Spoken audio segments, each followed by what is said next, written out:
So your body has the most energy to heal on an empty stomach as you get more biologically efficient. And as your body goes, you give up food after 3 days, what happens? Your body starts to go through all these wonderful changes. That's why fasting and prayer is so dynamic.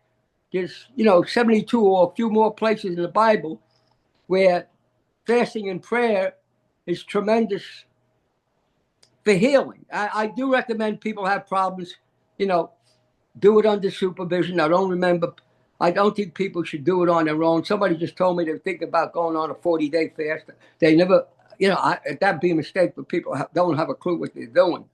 And some people that do, like somebody in my family, if they do a fast, you have to give them electrolytes because for some reason they run out of electrolytes. They get dizzy, they get faint right away. So you got to have supervision by a fasting expert. And we have fasting experts. We get the True North, Frank Sabatino. There's a number of people out there. I would check it out, though. Make sure that the person that you're going to has never, if they had people that died on a fast, which should not happen. And I'm not, listen, I've done some very long fasting. I'm not a big fan of long fasting no more because it's totally unnecessary. Repeated short fasts are fine. You know what I'm saying? There's scientific evidence now that after 3, 4, 5 days, the changes are starting to are dramatic. As your body gets longer into the fast, and the body's going through autophagy.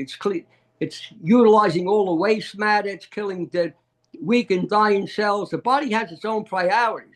The body will go to dead cells, then it'll go to weak and dying cells, and go to the weaker cells. Then it'll leave you, looking at it.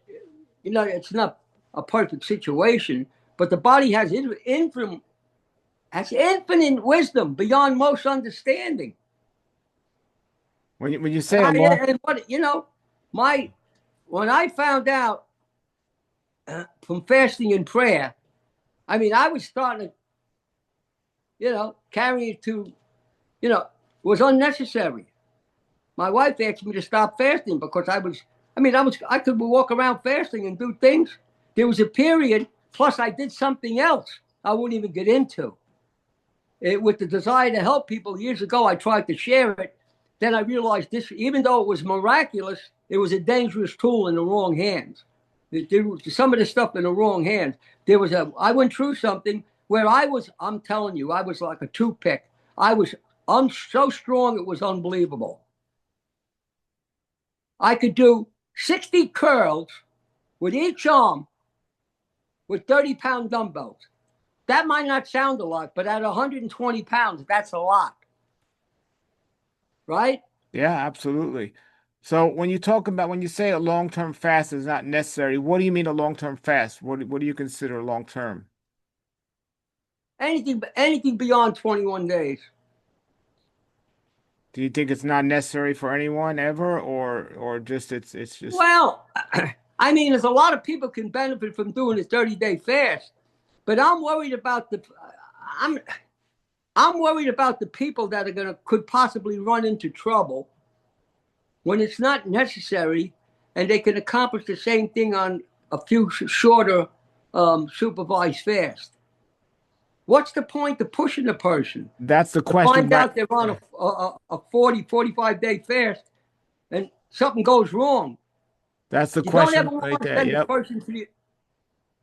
You don't ever want to send the person to the emergency room when you lose control. Because if you send somebody on a long fast to the emergency room, there's a good chance you're sending them to their grave. Not because they don't know what they're doing at the emergency room, because traditional protocol for the average person does not react the same way for a person that's on a 40-day fast. I've seen that happen. That's why people call me up on the phone now, still now. Oh, Freddie, I'm going to do, they're reading the Bible, they're hearing about people doing 40-day fasts. You got people talking about fasting. Oh, they watch it, they say, and they're motivated, they're excited. Oh, I'm going to go on a 40-day fast. Oh, I'm going to put my daughter on a 40-day fast. Oh, I'm going to put my husband on a 40-day fast. Meanwhile, the guy doesn't know the difference between a pineapple and a hand grenade. That's potentially dangerous. Ignorance is one of our biggest problems now in this society. Ignorance by overload of information. AI is a great thing. AI, can be a problem. A lot of people that don't have the background information, they're going to AI, they're getting information that is upfront information. They don't know what's behind it in experience. Yeah. And going through the process. Yeah, I think as long as I've known you, and it's been almost 25 years now, every time I've tried to fast more than 3 days, you've always asked me, why are you doing this? And I gave you an answer, and sometimes you said it's not necessary. Sometimes you said, okay, that's a good answer. But I think when people call up a fasting coach or go to a fasting place, they're happily accepted there to do the fast. Sometimes they'll run them through a screening, but they don't ask them the question, why are you doing this? Which is an important question. Well, I don't know. I've never been to a fasting retreat, and I don't want to criticize any by name or anything like that. But there are some very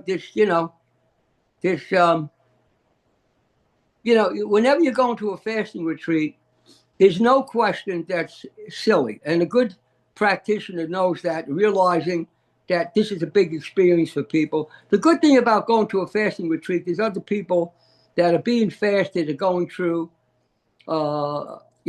situations that they're being told that they're not remedial and things like that.